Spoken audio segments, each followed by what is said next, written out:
So a few days ago, I did a video about how to scale into trades, where to place your entries, how to add more to your positions over time. And that's one thing. But the other struggle people will have eventually is how do you get out of trades? How do you scale out? What's up, traders? Welcome back once again to the island of Koh Samui in Thailand. I'm here since a few days now. I'm leaving tomorrow. And so today I want to do a video with 3 ways you can scale out of your trades that are simple yet powerful. And these will help you to get out at the right time on your trades and maximize your return on those trades. As always, I will show you some examples on the chart to be able to understand this more clearly. Let's get on with the first one. The first one is quite simple. So you simply get out of your trade, at least a part of it, when you get an opposite signal. So for example, for me, I trade the Benjamin reversal. When I have this setup opposite to my trade, like let's say it's a bullish trade, I get this bearish setup, then I get out of the trade. That works really well. For reference, this is example number 1 on the scale out video. So let's look at an example of scaling out based on opposite signals on the chart. What I like to trade is the Benjamin reversal. So what we do is we have one setup over here where we have price breaking out to the Benjamin. Let's put the Benjamin on the chart on a 4-hour. Price breaks the Benjamin, makes an engulfing candle, and then we will enter here above the high. Let's just do this quickly over here. And let's say that our typical rule is to exit the trade or at least scale out on a 1-to-1 and 3-to-1 basis. Let's just say we aim for 3-to-1. Okay. Now, what we will do in this case is not do that. We'll aim for actually an opposite signal. So wait for price to make an opposite signal, which we'll see with the triangle. We're looking for like a red triangle like this over here to get us exit at least part of the trade minimally. So we'll let price go. Price goes up, comes back down. We're almost tapped out. Not quite yet because we put the stop loss a little bit below. Price goes in direction again, came back down. Okay, goes up, and then here we have an opposite signal. So the same setup we had before, the exact same thing, but opposite.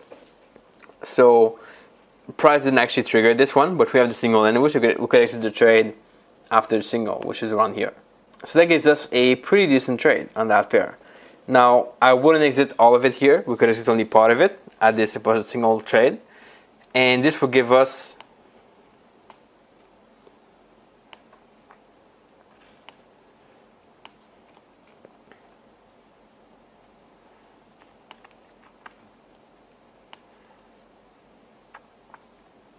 roughly a 1.75 R on that trade.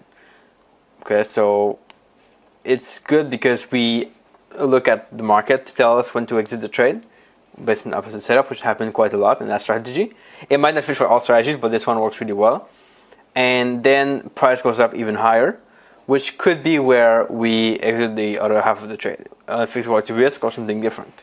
But that compared to a 1-to-1 reward to risk, which is our main one with the core strategy I have, it's quite better. So that's how we use an opposite signal to scale out of a trade. The second method, if you see that you are missing a lot of big moves in the market, or maybe you scale out of trades but you scale out too late, it is to simply get out at least part of your position based on a big move. So whenever a big move happens in the market, you get out or you reduce your size. And that can make it that you catch the big move. Now, this is kind of like a little bit discretionary in the sense that you cannot always know when the big move is and what the big move really is, but it works quite well. For reference, this is example number 2. Now, let's say we take the same example we had before of this signal here with the Benjamin reversal setup. And what if we look at, for example, a big move? We would basically look for a big kind of home run to exit the trade or at least close part of it. And that we could look at price action. We could use indicators too. We could put, let's say, the ATR on the chart. That could be helping us to figure out how much price typically move versus how price moves now. And then we'll look at exiting when we have a big move or just a Benjamin. So what if we look at when price hits the top of the Benjamin, right? So we entered at the low of the Benjamin. Now we look at the top to exit or to exit at least part of it, scale out of the trade a little bit. So here you see price, and 2 ways we can do that. So we enter here on the market. This is a bullish candlestick. Then we have another bullish candlestick after that. Here's the neutral candlestick. Bullish, bullish, bullish, bullish, bullish again, and decision candlestick. Bullish but big wick. We could exit here, right? That's a perfect signal based on price action because we had all bullish, small decision, and then big wick. So more decision, which means we can exit the market there. So let's just say we exit like half at this point. when it's candlestick close. That's pretty decent.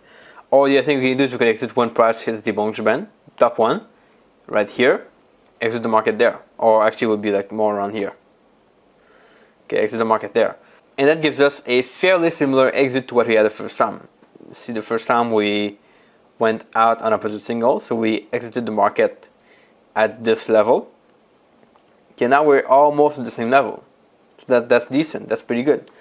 We should just like a little bit below, so around 50 pip lower, which is quite good.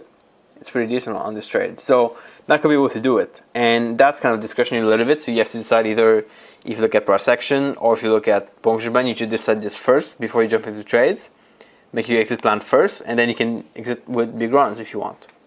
The third method to scale out of your trade is with fixed reward to risk. That's the one I use myself. It's just easier to manage. There's nothing to kind of look at. It's just a fixed number that you always look for. Works out well, and that's the one I use the most. For instance, example number 3, fixed reward to risk.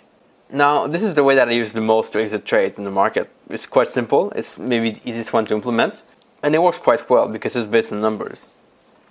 Here we have a breakout trade. So we have this range in the market that we look to break out of and trade that breakout of the range. So here it will be looking like this, a little bit lower, and we look for price to break out of this range simply. So price breaks here, it's effect breakouts, we come back inside, but it's still a valid trade. So we look for a price to close below the low, which was over here. This is a big wick, which we don't consider much. So we'll look for price, this concept here will be the one breaking out of the range. So the way we would trade this, we would put our entry below the low, right there. Stop loss here above the candlestick breakout of the range. And then what we do is we have fixed reward to risk. We look for example, in my case, 1 to 1 and 3 to 1. So let's just say we do that. Put it short. There we go. And now our first take profit is going to be at 1 to 1, which we can measure here. Will be around there.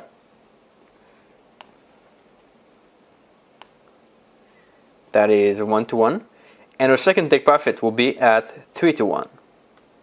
Which here seems like it would not be triggered on this particular trade. We almost got there, but not quite. So I prefer to be honest with that. And that's what will happen on many trades if you do that. In the sense that one will be triggered, the other one won't. But that's still fine.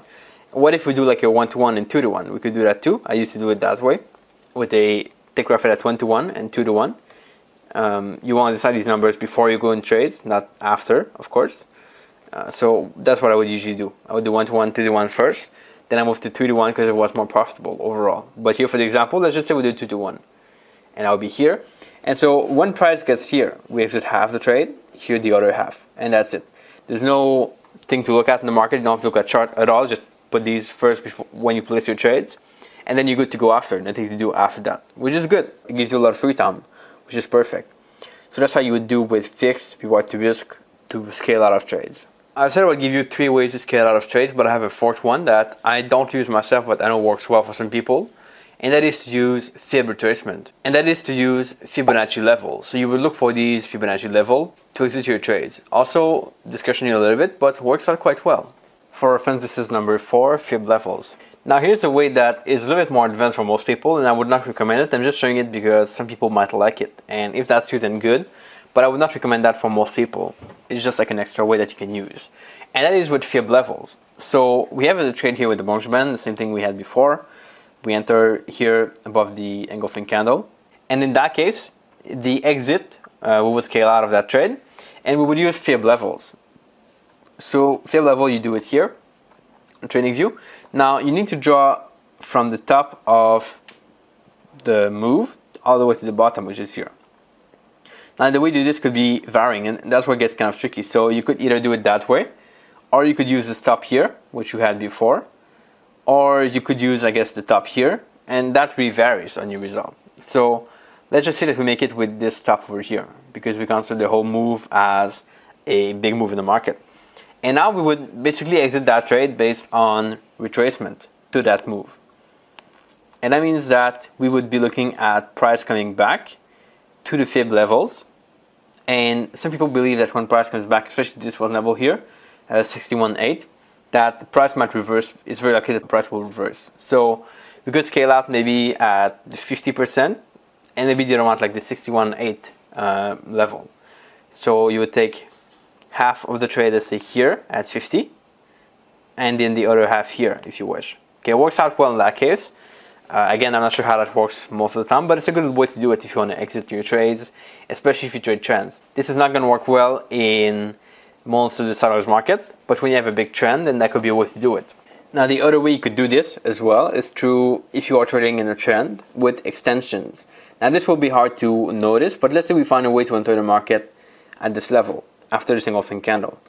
What we'll do is we'll look at the pullback we had on that pair and look to extend this with the Fibonacci extension tool. So you go here, you take the Fibonacci extension, this one, and you just go backward from here, then here at the top, and then drag it back down again as the retracement are here, and then these are the extensions. So let me just see if it's placed properly.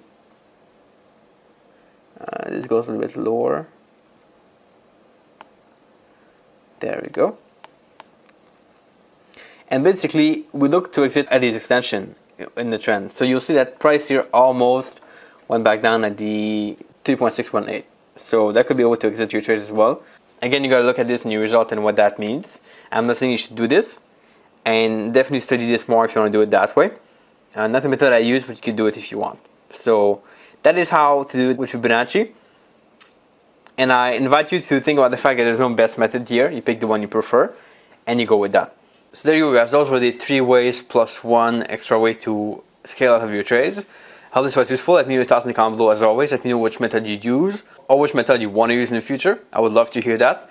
And here are a few comments from past due. I appreciate your comment as always in the comment section. And I'll catch you back here in Koh Samui or somewhere else pretty soon. Ciao.